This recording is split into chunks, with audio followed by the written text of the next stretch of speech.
आता वैष्णवांनी विष्णूच्या नामाचं चिंतन करायचं आहे, शैवांनी शिवाच्या नामाचं चिंतन करायचं आहे. म्हणजे आता महाशिवरात्रीचा पर्व काळ आहे. या महाशिवरात्रीच्या पर्व काळामध्ये आपण भगवान शिवजींचं स्मरण केलं पाहिजे, त्यांचं नामस्मरण केलं पाहिजे, त्यांची भक्ती केली पाहिजे, त्यांची पूजा केली पाहिजे. नवे नवे त्यांच्या प्राप्तीसाठी अनुष्ठान केलं पाहिजे. महाशिवरात्रीलाच का करावं? इतर वेळेस केलं तर चालणार नाही का? इतर वेळेस केलं तरी सुद्धा चालू शकतं. पण काळाच्या प्रभावानं महाशिवरात्रीला जर आपण भगवान शिवजींचं अनुष्ठान किंवा आराधना केली, तर भगवान शिवांची कृपा आपल्यावरती लवकर होत असते. म्हणून भगवान शिवजींचं अनुष्ठान जास्त करून सोमवारच्या दिवशी, चतुर्दशीला किंवा महाशिवरात्रीला या ठिकाणी केलं जातं. इतर दिवशी सुद्धा भगवान शिवांची पूजा अर्चा वगैरे करणं गैर नाही, वाईट नाही. पण इतर दिवशीपेक्षा महाशिवरात्रीचं विशेष असं फल त्या जीवाला मिळत असतं. वैष्णव आणि शैव हे दोन जरी दिसायला वेगवेगळे दिसत असले तरी असायला एकच आहेत. शैव या संप्रदायाचा विचार केला, शैव संप्रदायाच्या उत्पत्तीचा जर आपण विचार केला, तर शैव संप्रदाय म्हणजे काय? आजकालचा संप्रदाय का हो? शिव विष्णू ही देवता जशी वेदबोधित आहे, विष्णू परमात्म्याचं जसं वेदामध्ये वर्णन आपल्याला पाहायला सापडतं, तसं ऋग्वेद नावाचा आद्य वेद आहे. ऋग्वेद, त्या ऋग्वेदामध्ये रुद्र संहिता आहे, रुद्र, आणि त्याच्यामध्ये भगवान शिवजींचं वर्णन, शिवजींची स्तुती आलेली आहे. एक गोष्ट बोलू का? त्याच्यामध्ये भगवान शंकरांना रुद्र असं संबोधलेलं आहे, शिव असं संबोधलेलं नाही. शिव या शब्दाची उत्पत्ती नंतरच्या कालखंडामध्ये झालेली आहे. आगम कालखंड जो आहे, त्या आगमाच्या निर्मितीच्या कालखंडामध्ये शिव या शब्दाची उत्पत्ती झाली. वेद कालामध्ये शिव हा शब्द नाही. शिव ही देवता वेद काळामध्ये आहे. म्हणजे ऋग्वेदामध्ये शिव या देवतेची स्तुती आहे. याचा अर्थ शिव ही देवता विष्णू परमात्म्याच्या सोबतीनं वेदामध्ये आपल्याला पाहायला सापडते. ती रुद्राची स्तुती करत असताना त्या रुद्राच्याकडं ज्या मागण्या केलेल्या आहेत त्या ऋग्वेदामध्ये, रुद्राच्याकडं त्या मागण्यांच्या वरून त्या रुद्र नावाच्या देवतेची जी लक्षणं आहेत, ती सगळी लक्षणं आता आपण ज्यांना शिव म्हणतो किंवा भगवान शिवजी, शंकर, महादेव म्हणतो, त्या महादेवांच्याकडं सगळीच्या सगळी लक्षणं त्या रुद्राची आपल्याला पाहायला सापडतात. म्हणून हे जे वर्णन वेदामध्ये, ऋग्वेदामध्ये आलेलं आहे, ते वर्णन महादेवाचंच आहे, शिवाचंच आहे.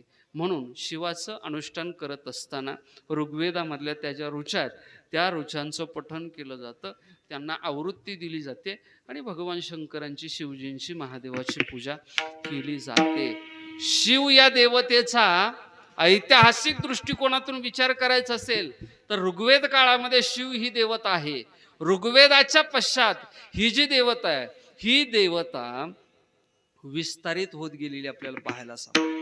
ऋग्वेद काळापर्यंत विष्णू परमात्म्याचं जे महत्व आहे, ते महत्व मोठ्या प्रमाणामध्ये आहे. म्हणजे तोपर्यंत विष्णू परमात्म्याचे वर्णन आपल्याला भरपूर प्रमाणामध्ये सापडतात.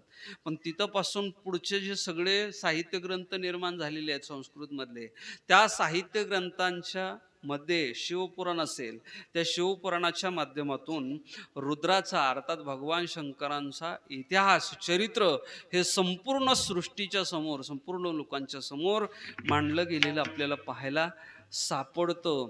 ही भगवान शिवजींची पूजा करण्याची जी पद्धत आहे, ती पद्धत ऋग्वेदाच्या पासून प्रचलित होत आलेली आहे आणि आजपर्यंत ही पद्धत अशाच पद्धतीनं विस्तारित होत गेलेली आहे. ऋग्वेदामध्ये ज्या पद्धतीनं शिवांची पूजा सांगितली, भगवान शिवजींची अर्चना सांगितली, त्याच पद्धतीनं आज शिवजींची अर्चना पूजा होते किंवा नाही हा संशोधनाचा विषय आहे. आपला आपण याचा विचार करावा. पण त्या कालखंडाच्या नंतर, ऋग्वेदाच्या कालखंडाच्या नंतर भगवान शिवजींच्या पूजेमध्ये भेद पडत गेले, अंतर पडत गेलं, फरक पडत गेला. याची कारणं सुद्धा त्या त्या कालखंडानुसार वेगवेगळे आपल्याला पाहायला सापडतील. मग त्याच्यानंतर जे मुख्य शैव होते ना, शैव संप्रदाय होते ना, त्या शैव संप्रदायाचे अनेक विभाग पडत गेले. ज्यानं जो घटक स्वीकारला त्यानुसार त्याची जी भक्ती आहे ती भक्ती शिवांचीच भक्ती पण वेगळ्या उच्चारामध्ये किंवा वेगळ्या व्याख्येमध्ये त्यांची गणना करण्यासाठी सुरुवात झाली. पहा, त्याच्यामध्ये मग काही पाशुपत शैव आहेत, काही कापालिक शैव आहेत, अनेक प्रकार आहेत. 11 प्रकार आहेत त्यांचे. 11 प्रकारामध्ये त्यांची विभागणी आहे. पाशुपत शैव असं का म्हटलं गेलं त्याला? याचं कारण धर्मशास्त्रानं दिलं. पशु म्हणजे हे चतुष्पाद, द्विपाद आदी जे पशु आहेत, या सगळ्यांचा पती, या सगळ्यांचा मालक म्हणून त्याला पशुपती असं म्हटलं गेलं. आणि या पशूंचा मालक, पती म्हणजे तुम्हा सर्व विद्वान हुशार लोकांचा पती, मालक, या नात्यानं त्याला पाशुपत असं म्हटलं गेलं. आणि पाशुपत शैव म्हणजे त्या पद्धतीनं त्याची जी अर्चना करणारी आहेत त्यांना पाशुपत शैव असं म्हटलं गेलं आहे. काही कापालिक शैव आहेत. कापालिक शैव कशाला म्हणतात? कापालिक शैव थोडंसं ऐकण्यासाठी विचित्र आहे, पण खरं सांगू का, भगवान शंकरांची जी भक्ती आहे ती भक्ती विचित्रच माणूस करू शकतो.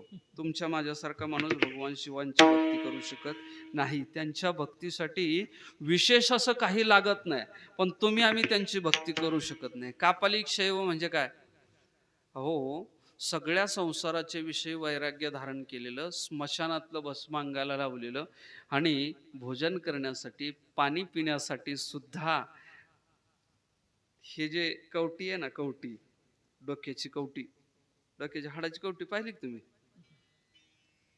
नाही पाहिली? अरे भाऊ, किती जणाला वाट लावलं आतापर्यंत तुम्ही? एक गोष्ट बोलू का, पाहिली ना तुम्ही? वा वा, कवटी पाहिलेली हे. माणसांवर कधीच विश्वास ठेवायचा नाही महाराज. माणसांचं काही खरं नसतं. आपल्याला फक्त वाटतं माणसं आपल्यावरती प्रेम करतात, आपल्यावरती त्यांचं प्रेम आहे. भ्रम आहे आपला. एक वाक्य नेहमी लक्षात ठेवा. जे लोक लहानपणी आपल्या टाळूवरती घालण्यासाठी खोबऱ्याचं तेल घेऊन येतात ना, तेच लोक आपण मेल्याच्या नंतर रॉकेलचा डबा घेऊन सुद्धा हजर असतात. लोकांचं काय कारण आहे? लोकांवर विश्वासच नाही ठेवायचा. अगोदर डिझेलचा डबा घेऊन पट्ट्या पुढं असतो. ज्यांना टाळूला तेल टाकलं ना खोबऱ्याचं, तेच रॉकेलचा डबा, डिझेलचा डबा घेऊन पुढं असतो. ते जाळावे, तुमचं लवकर जळालं पाहिजे. कापालिक शैव हा विषय आपल्या चाललेला आहे. कापालिक शैव कोणाला म्हणायचं? जो आपलं सगळं जीवन या कवटीच्या माध्यमातून व्यतीत करतो किंवा जगतो. त्यानं जेवण करण्यासाठी सुद्धा त्या कवटीचा वापर केलेला आहे. मनुष्याचं जे डोक्याची कवटी आहे ना, ती कवटी काढून त्या कवटीतलं जो आतला भाग आहे त्या भागामध्येच कोणी दिलं तर अन्न घ्यायचं, त्याच्यामध्येच पाणी घ्यायचं आणि त्याच्यामध्ये सेवन करायचं. देवाच्या पूजेसाठी सुद्धा त्याच कपाळाचा वापर करायचा, त्याच कवटीचा वापर करायचा. याला कापालिक शैव असं म्हटलं जातं. अनेक प्रकार आहेत यांच्या पूजेचे, अनेक प्रकार आहेत, पण आपण तिथपर्यंत पोहोचू शकत नाही. आता एक सांगा, आपण जर शैव आहोत तर मग नेमके कोणते शैव आहेत? आपण कोणते शैव आहेत? पाशुपत शैव आहेत का कापालिक शैव आहेत का आणखी कोणत्या प्रकारचे शैव आहेत? आपण यांच्या कोणत्याच व्याख्येत बसत नाहीत. आपण वेगळेच शैव आहेत. आपण आपल्या मनाचे शैव आहेत. यांच्यातले शैव आपण नाहीतच. याच शैव संप्रदायाचे अनेक विभाग पडत पडत गेले आणि हे विभाग पडत असतानाच यांच्यामधून पुन्हा वीरशैव या संप्रदायाची सुद्धा उत्पत्ती झालेली आहे. वीरशैव सुद्धा कपाळाला त्रिपुंड धारण करतात आणि गळ्यामध्ये रुद्राक्ष धारण करतात. एक लिंग गळ्यामध्ये परिधान करतात. त्यांना लिंगायत असं म्हटलं जातं. वीरशैवामधून एक विभाग बाहेर पडला. वीरशैव सुद्धा तसंच नाही राहिलं. वीरशैवाची सुद्धा साधना कठीण आहे, ती साधना झेपत नाही. म्हणून त्या साधनेतून काही लोक बाहेर पडले आणि त्यांनी लिंगायत समाजाची स्थापना केली. लिंगायत समाज हा सध्याच्या कर्नाटकमध्ये आणि इतर राज्यामध्ये सुद्धा मोठ्या प्रमाणामध्ये आपल्याला पाहायला सापडतो. लिंगायत म्हणजे कोण हो? मूळ शैवच आहेत, हे भगवान शिवजींचेच भक्त आहेत. फक्त यांनी शिवाची जी भक्ती आहे ती भक्ती सोप्या पद्धतीमध्ये आणलेली आहे. कापालिक शैवाची जी पद्धत आहे ती पद्धत थोडीशी विचित्र वाटते, त्याज्य वाटते, म्हणून तिचा त्याग केला. स्मशानात राहून प्रेताच्या सोबत राहून प्रेतावरती संस्कार करत असताना शिवजींचं अनुष्ठान करणं हे पवित्र वाटतं, चांगलं वाटतं का? ह्या बाबांनी मग मला तिकडे देवाच्या दर्शनाला चाललो तिकडं सोडून दिलं, म्हणले नाही नाही नाही तिकडं नाही यायचं आपल्याला, कशाला मसनवाड्यात जायचो का? ते बाबा मसनवाड्यातच असतो ना. अमृतेश्वर कुठं आहे? मसनवाट्यात आहे. यांना भेव वाटलं मसनवाट्यात यायचं नाही का, पण जायचंय, तुम्हाला जायचंय मला जायचंय. तुम्हाला लाकडं मला मीठ फिक्स आहे, या लोकांना सांगायची गरज नाही. फक्त गेला म्हणून समजस तुर्दम आहे. हो, तो लाकडावाल्याला कोण सांगतं काय माहिती, तेव्हा कापिणाराला लगेच ट्रॅक्टर आपल्या अगोदर येऊन हजर, सगळं आणतात म्हणून ते काहीच ठेवत नाही. एका फोन मध्ये सगळं साहित्य जमवतो. मी अनेक साधूंच्या अंत्येष्टी पाहिल्या, अनेक साधूंच्या अंत्येष्टी पाहिल्या. नुसता साधू केला म्हणून समजस तुर्दम आहे. मिठाच्या गोण्या येऊन पडतात, खड्डा खांदारी तयार, लगेच खड्डा खांदून वरून मोठा दगड मांडतात, पुन्हा समाधी. भीती वाटते लोकांना, हे जर यातून बाहेर आलो तर काय करू.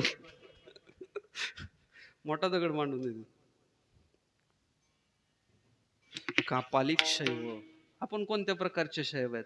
आपण याच्यापैकी कोणतेच शैव नाही. भगवान शिवांची आराधना जर तुम्हाला करायची असेल तर त्याची एक विशिष्ट पद्धत आहे. त्या पद्धतीनं जर तुम्ही गेलात तरच भगवान शिवांची प्रसन्नता तुमच्यावरती होणार आहे. कोणत्याही पद्धतीनं जाऊन भगवान शिवांची प्रसन्नता तुमच्यावरती होणार नाही.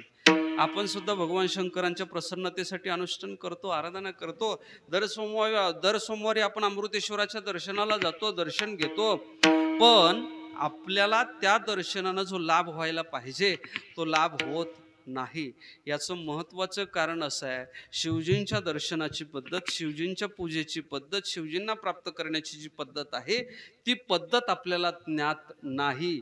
म्हणून आपल्याला भगवान शिवांची कृपा आपल्यावरती होत नाही. भगवान शिवांची प्रसन्नता करून घ्यायची असेल तर भगवान शिवजींना आवडणारी ज्या वस्तू आहेत त्या वस्तू आपण धारण केल्या पाहिजेत. रुद्राक्ष गळ्यामध्ये धारण केले पाहिजेत. त्याच्यामध्ये सुद्धा पुन्हा किती रुद्राक्ष धारण करावेत, किती मुखी रुद्राक्ष धारण करावेत, गळ्यात किती रुद्राक्ष असावेत, बाहू म्हणजे दंडामध्ये किती रुद्राक्ष असावेत, मनगटामध्ये किती रुद्राक्ष असावेत, कानामध्ये किती रुद्राक्ष असावेत, किती मुखाचे असावेत, ह्या जटाला बांधायचे जे रुद्राक्ष आहेत ते रुद्राक्ष कोणते असावेत, या प्रत्येक गोष्टीला बंधन घालून दिलेलं आहे. रुद्राक्ष, त्या रुद्राक्षामध्ये शक्ती आहे. ते रुद्राक्ष परिधान करून मग भोलेनाथांची पूजा करण्यासाठी, सेवा करण्यासाठी जायचं आहे. केवळ रुद्राक्ष परिधान करून चालत नाही, त्रिपुंड धारण करावं लागतं. त्रिपुंड म्हणजे 3 बोटानं भस्म धारण करायचं. 3च बोटानं का करायचं? ती 3 बोटं कोणती आहेत? ही 3 चालणार नाहीत का? हेच 3 कशामुळं? या प्रत्येक गोष्टीचं कारण धर्मशास्त्रानं ठेवलेलं आहे. त्रिपुंड धारण केल्याच्या नंतर त्या त्रिपुंडाचा फायदा काय? त्या त्रिपुंडाचा फायदा काय? कपाळाला आपण लावतो, आपण सगळेजणच गंध लावतो. आपल्यापैकी गंध लावणारं कोणी, न लावणारं कोणी? हे ना, आमचा हा शिष्य आहे ना बिगर गंध लावणारा, त्याच्या लक्षातच राहत नाही. घराचं बांधकाम चालू आहे आणि त्याच्यामुळे ते देव ते कुठं टाकले त्याची त्यालाच माहिती, सापडतच नाही त्याला. फक्त ज्यावेळेस तो माझ्याकडे येतो त्यावेळेस माझ्याकडे येताना विद्यार्थ्याची एखाद्या पिटीकडे जातो, तिथून गंध लावून लगेच माझ्याकडे येतो दर्शनाला. त्याला माहिती आहे माझ्याकडे आल्याच्या नंतर जर गंध नसला का मी टोप्या आणूनच ठेवलेल्या असतात. लगेच टोप्या लगेच एक देऊन टाकायची. आलं लक्षामध्ये? भगवान शिवजींचे आपण सर्वजण भक्त आहोत. शिवजींच्या प्राप्तीसाठी रुद्राक्ष परिधान केलं पाहिजे, त्रिपुंड धारण केलं पाहिजे. भगवान शिवांना प्रसन्न करण्यासाठी त्यांना बिल्व पत्र अर्पण केलं पाहिजे, त्यांचं दर्शन केलं पाहिजे. या दर्शनाची सुद्धा एक विशिष्ट पद्धती आहे, कोणत्याही पद्धतीने जाऊन चालत नाही. विश्वमाऊली ज्ञानोबाराय सांगतात, तुम्हाला या सगळ्या गोष्टी जर जड जात असतील ना तर तुम्ही पंचाक्षरी शिवांचा जो मंत्र आहे त्या मंत्राचं पुन्हा पुन्हा आवर्तन करा. नक्की तुमच्या जीवनातलं पाप संपून जाईल आणि पुण्याचा संचय तुमच्या जीवनामध्ये होईल. आणि हे सगळं होण्यासाठी तुम्ही वारंवार ज्ञानोबरायांनी इथं हरी शब्द दोनदा ठेवलेला आहे. हरिमुखे म्हणा, हरिमुखे म्हणा. म्हणजे एकदा हरी म्हणून तुमचं भागणार नाही, वारंवार त्या हरी शब्दाचा उच्चार तुमच्याकडून झाला पाहिजे, त्याचं अनुष्ठान झालं पाहिजे, त्याची साधना झाली पाहिजे. जर साधना झाली तर तुमच्या जीवनातलं पाप संपून जातं आणि पुण्य तुमच्या जीवनामध्ये निर्माण होतं. ज्ञानोबरायांनी एक साधक विचारतो, ज्ञानोबराय पण असं पुण्य कोणाला झालं की ज्या पुण्याच्या योगानं त्यांच्या जीवनातलं सगळं पाप संपून गेलं आणि देवाचं सानिध्य त्यांना लाभलं? विश्वमाऊली ज्ञानोबराय सांगतात, पांडवांना हे सगळं प्राप्त झालं.